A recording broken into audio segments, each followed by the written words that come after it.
So my presentation is about the psychological effects in child hospital patients, and I'm Yadira. My mentor is not here right now, but my mentor is Dr. Behrens.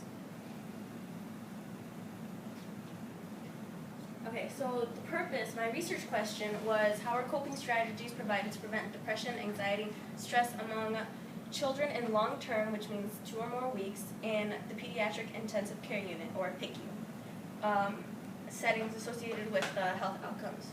So I'm going to ask you to visualize something first. I need you to go back into your memory and think about the first time that you were ever in a hospital, if you've ever been in a hospital, like hospital visit for any reason. Now, think about it. I know I heard from somebody today that they said that their experience was terrifying. Do any of you have similar thoughts? Maybe. Well, it wasn't terrifying. But it was, for some people it might have been bad, for some people it might not have. Well, that's what I wanted to check. And in the PICU, I'm going to call it PICU, there is just children there. So you can just imagine them staying there for, even a couple days. It can probably be stressful. So there are 150,000 to 250,000 admissions to the PICUs every year in the U.S. And in another study that I looked at, they searched, they interviewed children that were in the PICUs for a short period of time. And most of them don't really remember it about a week after, and that's because they're little and they weren't in there for so long. So I wanted to see what the difference was for longer-term patients.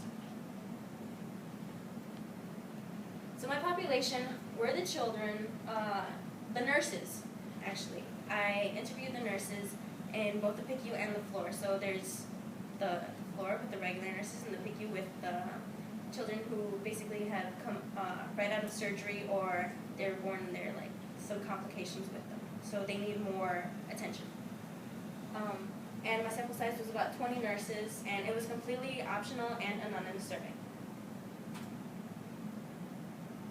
So my survey was actually 3 pages, but it didn't take so long. It was probably about 5 minutes. Some nurses, finished it right away. My consent letter is on the front. I have a question about how long they've been there, how long they've been in that specific hospital, how long they've been a nurse, and whether they worked on the PICU or the floor. The next one, I asked about about their opinions of children who were in the hospital for less than a week, or up to a week. So I asked about the nurse's relationship with the patient, as well as how the nurses felt about the relationship between the child and their parents, and if the nurse thought that there were any psychological effects such as depression and stress and anxiety. In the last page, it was the same questions, but it was regarding patients who were in the hospital for 2 or more weeks. And on the bottom, I left space so that if they had any other extra comments or anything would like to add on, then they could. And if you'd like, I have some right here. These are the ones that actually did comment extra. So if you want to look at some of them, I think some of them are actually pretty interesting.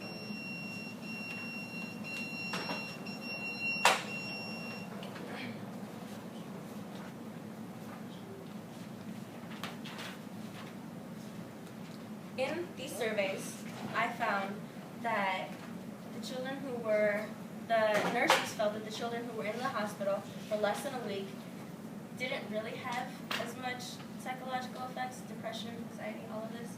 But the ones who were in there for 2 or more weeks did.